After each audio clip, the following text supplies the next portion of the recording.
Hi, I'm Quinn and I'm autistic, and this is Autistic. The first video I uploaded to this channel was about 7 years ago, and since that time I've talked a lot about autism, autistic people and the unnecessarily difficult lives many of us lead. Let's be honest, all of us lead in one way or another. Remember, if being autistic isn't obstructing your progress through life, you don't get the diagnosis anyway, so let's not beat around the bush, eh? It didn't take me long to find out that talking about autism in public is like painting a target on your back, because there's a surprising amount of trolls in virtual ghillie suits lurking on the internet, looking to snipe upstart autists like me who dare to question the status quo. Of course, I've met plenty of them before in real life. We all do. Anyone who's reasonably open about being autistic has encountered them in their own lives. All too keen to point out that our autism isn't proper autism because blah, blah, blah. Something's different for me now, though. Something shifted in the way I feel about folks who do that. If you watched my content before, and especially if you watched last week, you'll know that I'm not keen on angry people and arguments. So it might surprise you to know that I absolutely love those trolls. They ring my bell, if you like. They come along, say their piece in my comments, to assert their superiority, to undermine and destroy, yet they do the opposite. Quite apart from the entertainment value some of them provide, they're also a great source of inspiration and validation. They not only point out where people like me are most needed, they make the case for why we're needed in the first place. No matter their approach, their language, or the point they're trying to make, they all have something in common. They all think that they will be the one to burst my autism bubble. Well, today I'd like to have a bit of fun and maybe turn the tables.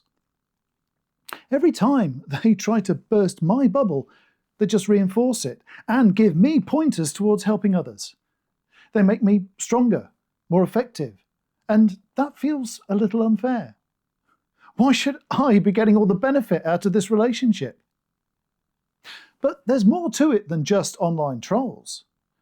This video is also for those of us who sometimes get a little bit of imposter syndrome about being autistic. We all do it from time to time.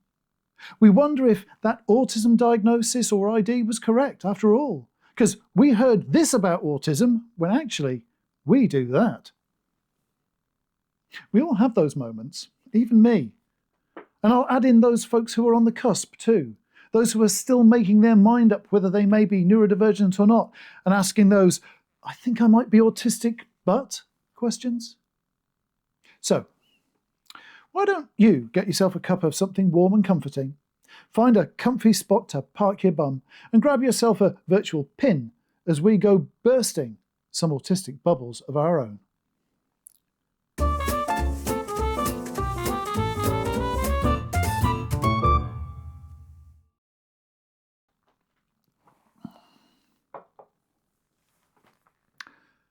Regular viewers of this channel come here for something a little different. I didn't find out I was autistic a few years ago and learn about it all from the internet since. I was diagnosed over 40 years ago, long before there was an autism spectrum, and because of that I've been learning about it ever since by living it.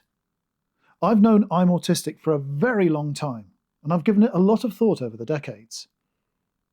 It means that I put a lot of myself into my work. I use my own history, my personal experiences of success and failure to illustrate the points I try to make, and that has a profound effect on the kind of trolls I get.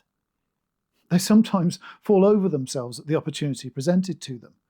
They can not only burn autistic folks in general with their bile, they can have a go at me personally, and they don't mess about. The ones who try the hardest to get personal are often the most entertaining ones, but it can be equally amusing watching the ones who try to keep their hands clean while they troll. They don't want to look like they're the unreasonable one, so they're careful about their language and their tone in their initial approach. They quite often drop in that they have a PhD or a master's degree or two, almost always involving psychology and statistics, curiously. And they have a major beef with something I've said on screen that made the whole video worthless trash. They are determined to burst my autism bubble, and with it, everyone else's, because they know autism better than I do. Why are they so confident? Well, they have evidence that proves me and all of you wrong. But this kind of approach is, quite frankly, hilarious. You know why?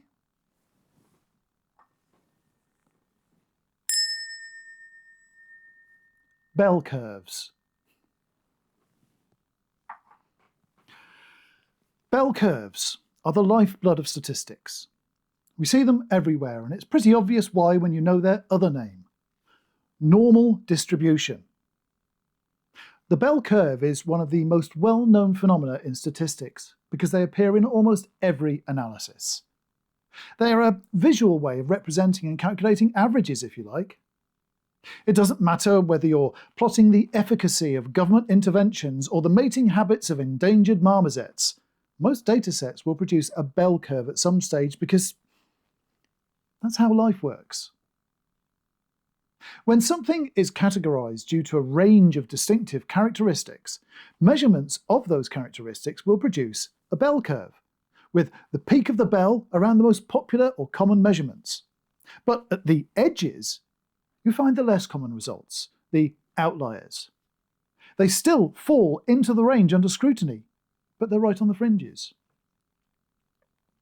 When you study humanities or the life sciences, you get very acquainted with bell curves from day one, and they're practically the first thing you learn when you delve into statistics. So it's wild to think that these highly qualified critics seem to have overlooked this basic mathematical and scientific principle. Because everything I talk about on this channel, based around my personal experience and thousands of conversations with other autists across 4 decades, is rooted in that simple curve structure. It's the same for all those creators who support their work with intense study and citations from academia and government agencies. We're all talking about the majority, the top end of the bell curve of autistic traits, where most of us lie. So why do you keep trying to burst our autistic bubbles with outliers?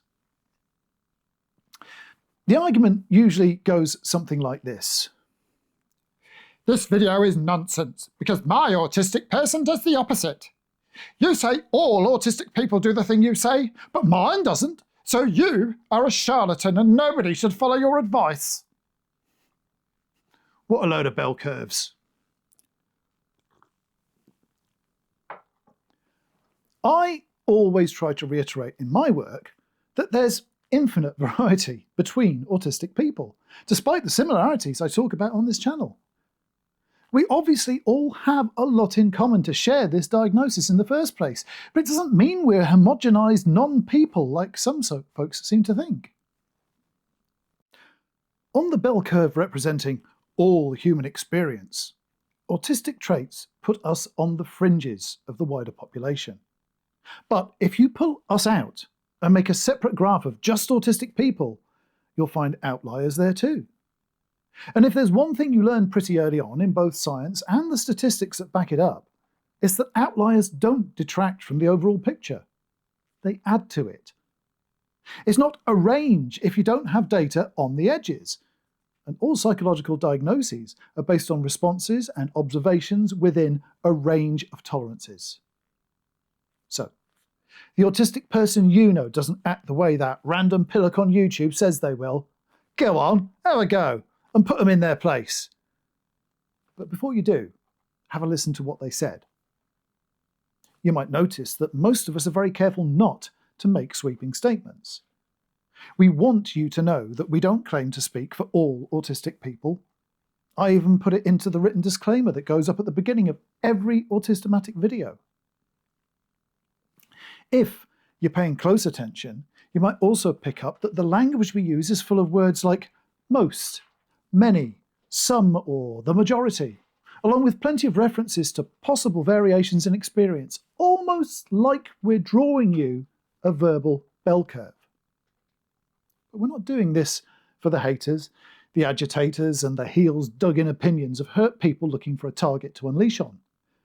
We're doing it for ourselves, for each other. We're doing it because people like that hurt us all, not just as individuals, but as a people, as a demographic. Casting nonsense doubts about autistic people in public is an assault against every autistic person who's trying to make a go of it. I've learned most of what I know about autistic life from both living it and taking an interest in other people, not just autistic people. I learned very early on in life that if I was going to survive in this hostile, transactional world of ours, I was going to have to learn how the other half think if I stood any chance of understanding why I didn't click with people. In the 40-odd years since my diagnosis, I've read all the literature, just like everyone else. But I've also been paying attention and learning from every personal interaction, every news story, social media post and trend. Not just when autism comes into the conversation either.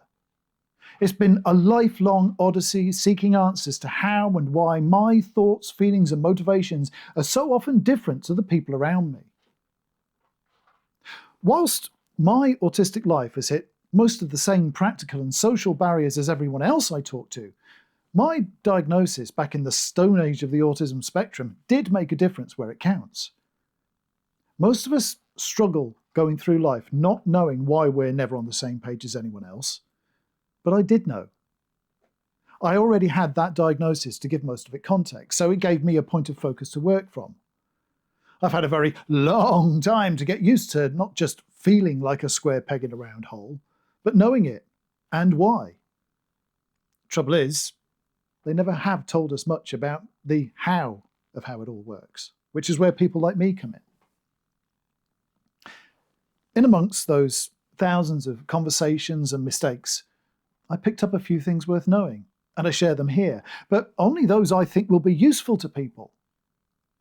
If it's just a quirk of my personality or a result of my upbringing and environment, then it's just there to colour in the lines of the autistic picture I'm painting. I do this for a living now, so I can't afford to waste my time making videos for the tiny audience at the edges of the bell curve, not while I'm struggling to earn enough to pay my rent at least. So I make content for the larger audience. And where are most of the autistic audience clustered? Oh, up there at the top of the bell curve. Hello, Neota. You coming up? No. There are also a lot of non-autistic people along for the ride too. You'd be surprised how many regular viewers of mine and other channels like this who aren't autistic. Unlike the wider world, they're in the minority here. But when you add in all the self-ID'd folks too, there's a lot of folks who regularly watch autism content but don't have a diagnosis of their own. And sadly, that's true of a lot of the examples given by a particular sect amongst our wannabe bubble poppers. All too often, someone will give us reams of detail about the appalling and contradictory words and actions of their proof-bearing, troublesome autist, only for it to be later revealed that the autist in question not only doesn't have a diagnosis, they don't even see themselves as autistic. There's a loosely tied, mainly online group known as Cassandras. They picked the name for themselves after the Greek tragedy of a woman cursed to know the truth but never to be believed. Modern Cassandras aren't gender-specific themselves, but they all share the belief that their partner is autistic and won't admit it. They also think that autism is the reason their partner is so horrible to them. It's often related to problems with self-esteem and relationship insecurity, and some of them really are leading terrible lives at the hands of what sound like horrific abusers. But the delusion that a partner's selfish behaviour or lack of affection is caused by a medical condition or a malign influence is easier for some people to assimilate than admit something has changed in their relationship, or even that they made a poor choice of partner in the first place. Such folks have existed for centuries, millennia perhaps, except before autism it was demonic possession or witches' curses they blamed. Channels like mine are a magnet for Cassandras, and when they stop by they often say some really quite repulsive and sometimes dangerously off-the-mark things about autism and the autistic community, right from the get-go. Some of the others wait until they've had a few replies so that they can add in some personally targeted abuse to the anti-autist rhetoric they have pre-prepared. They're only here to hurt innocent strangers for the perceived sins of their partners anyway, and every one of my autistic viewers has already had a lifetime of that without adding to it.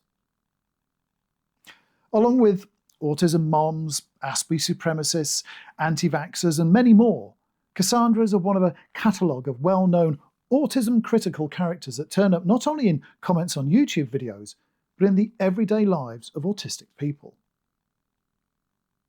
Sadly, lots of those people who leave spiteful, prejudiced commentary about autistic people online also claim to hold positions of authority and responsibility to support their warped narratives. They tell us they're teachers, preachers and policemen, and they've had training. They're care workers, doctors and nurses, very knowledgeable people with degrees and everything. It's completely obvious that many of them are inventing or at least embellishing their backgrounds to lend themselves credibility. But some of them are telling the truth. And that would be terrifying if we didn't already know it from personal experience. We've all met them in real life and felt the weight of those opinions in lost opportunities, unnecessary obstacles, and years of cries for help ignored and unanswered. All of those supposedly responsible and knowledgeable folks, all thinking they can pop the autism bubble, yet not one of them can come up with a solid piece of unbiased and objective evidence that supports their point of view over the actual real experiences related every day by autists all over the world. Everything you learn about autism revolves around that bell curve, that normal distribution of traits, because that's what autism is in the first place. It's a cluster of characteristics within a larger data set, so outliers are expected and worked into the equation. I'm an outlier on autistic communication skills because I'm hyperlexic and I'm a pretty decent communicator, whilst most of us are of a similar average level to everyone else, and a few outliers at the other end don't speak at all. I'm also an outlier because I'm dyscalculic. I can't do written mathematics. From an academic perspective, that's an up and a down, and both are linked to my being autistic. But on that autistic bell curve, they both put me on the edge. Drew spends 4 hours a day changing outfits and fussing over her appearance before she'll be seen outside her front door, whilst Nancy spends practically her whole life naked. Abby will only eat 5 different foods and 1 soft drink, each from specific manufacturers and only when prompted at consistent times of day, whilst Delia will eat almost anything all day long if unsupervised. Then there's Eddie, Ralph and Richie. Eddie is challenging because he's noisy. Let him in the kitchen and he'll bang spoons on the pans forever. When he's not banging, he's shouting or singing at the top of his voice. And he always has music playing as loud as the neighbours will tolerate. And he'll only listen to one album, the Lion King soundtrack, all day long. Ralph is almost non-speaking, only uses around 50 words, but understands everything. He reads all day long and writes in private journals nobody's ever seen, but only speaks for functional needs. He also needs silence, even down to the rooms having to be carpeted and everyone walk around in stockinged feet. He melts down almost every day at least once because of noise. But then there's Richie, who speaks fluently but can't seem to modulate his manner or his volume. He either speaks loudly and theatrically, or he whispers in broken English. He talks fluently for hours about his specific interests, yet can't string the words together to ask for a cup of tea. Richie has a PhD and 2 masters in unrelated subjects, and he's only 33. Every one of those people sounds very different to one another, but they're all autistic. Some of them are in residential care, but not all of them. Some of them have jobs, but not all of them. Several of them have been hospitalised because of neglect, abuse, or their own inability to recognise their bodies failing. At least 2 of them were brutally abused as children. And yet, for all the differences in their backgrounds, their behaviours, and their daily needs, they have enough in common that they still, for the most part, sit near the top of the autistic bell curve.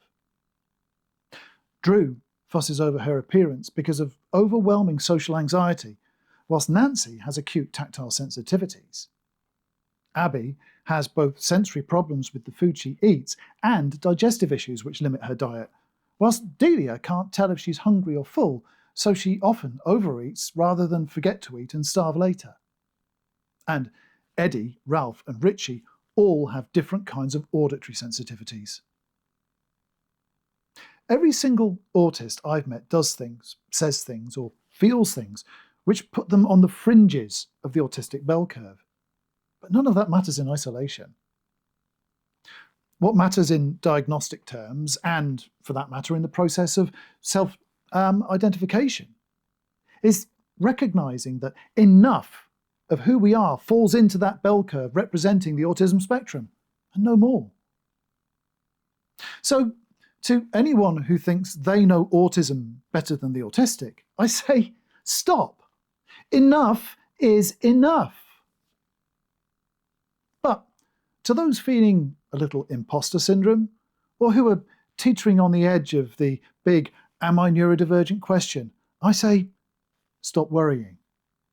Because enough is enough. Well, I hope that gave you something to think about. And as always, we'll carry on the conversation in the comments. And if you want to share something with me directly, the email address you'll need is in the description. Last time, I said I was going to do the deep video this week, but I need a little more prep on that, and this video that I've just done has been in the background for a while. As you can probably tell from my more casual attire, it's been another very full week, and I'm 24 hours behind where I want to be again. I've got lots done because of urgency and need, but at the cost of time I'd otherwise have spent working on videos. I don't get much spare time these days. The audience response to last week's video also played a part in the change of schedule too. I took the uncommon choice last week to change the thumbnail and the title on last week's video because I felt it was attracting a few too many of the trolls and malcontents that I've just been talking about. I know they're inevitable, but I really don't like it when they have a go at the community as a whole. I do remove the nastiest ones, but I miss plenty of them, I'm sure. There was one in particular last week who wasn't particularly nasty compared to most, but started quite a lively discussion. They took exception to me suggesting that shouting at autistic people during an argument was counterproductive because they felt it was unfair on them as the other party. Their evidence boiled down to, my autistic partner complains when I shout at them, but they sometimes raise their voice to me as well. So that was described as being both hypocritical and unfair. Well, as I often do, I'll try and explain it from a personal perspective, one which I know sits in that top range of the bell curve, so plenty of us share it. That's not to say our commenter's partner does or feels the same, because of that infinite variety thing we already know about. But consider it a guide, a possibility. I don't have particularly troublesome auditory sensitivities compared to a lot of the folks I've met. You know, those sensory problems I mentioned in last week's video. But when someone raises their voice to me, I don't hear it like most neurotypical people do. That's the autism at work. The louder and faster you get, the less I take in, because you're providing me with too much data. You're not only triggering my sensitivity to the volume of your voice, you're introducing interference into the signal from natural defense mechanisms autistic people like me can't switch off. When the average neurotypical person, well, it could be another autistic person, there's no reason why it couldn't be, When they start getting even the slightest bit agitated, my fight or flight response starts kicking in, and you might as well be Charlie Brown's teacher for all the sense I'll make of it. Even a moderate amping up of your volume or tone is the equivalent of shouting right into my ears at the top of your lungs. To me, it feels aggressive, intimidating, and totally defeats the point of doing it. It'll only prolong the argument and cause new, unnecessary pain. And there is no amount of therapy or any medication that can stop me feeling that. That's just the way it is. I've had 55 years to find that solution, if it was there. And believe you me, I've looked. But now and again, my wife will pick me up for raising my voice too. It doesn't happen very often because she knows me very well and knows my heart. But when she's not feeling well or she's got the weight of the world on her shoulders, she can misunderstand me as easily as anyone else. I've never once got angry with my wife in the 20 years that we've been together, but I recognise that I'm the only person she's ever known who doesn't get angry. So it's not surprising that we don't get it right between us 100% of the time. Thankfully, misunderstandings don't last long because she knows me and I know her. I have a particular tone of voice which I unconsciously adopt when I feel I need to establish facts before making a statement. My enunciation becomes a little more pronounced, my tone more measured, my speed more regulated, and sometimes my volume slightly elevated. I'm not the remotest bit angry, miffed, disgruntled, annoyed, cheesed off, pissed off, hacked off, or anything like it. I do it because I'm nervous. I'm scared. The moment I feel even a whiff of disagreement with the woman I love with all my heart and who shares my home and my life, the autist that is forever within me panics a little, and I adopt that tone, that manner I just described. It's my instinctive response to a threat, to attempt to de-escalate the situation before it has time to brew. It backfires sometimes, but it's not and never has been shouting. Yes, I try to avoid doing it, but I'm not perfect at failing, and she's not perfect at not picking me up on it. Before we met, my wife had never met anyone like me, so it took her a long time to fully adjust to my temperament and my quirks, just as I did to her less temperamental, less quirky take on the world. Even after 20 years, we still don't get it right all the time, but we do understand where we went wrong when it happens. That commenter last week went to great lengths to point out how much they love their other half, yet they still feel it's unfair that they don't get to raise their voice whilst their partner gets away with it. I'm not saying that my top of the bell curve experiences are the same as their partners, but there's a good chance there's some common ground. Talk to them and find out what you shouting does to them, and show your love by being kind and adjusting your expectations to match the reality that they share with you. Maybe then they'll find a way of letting you know what's really going on in their head and their hearts when they raise their voice to you. It might not be what you think it is now.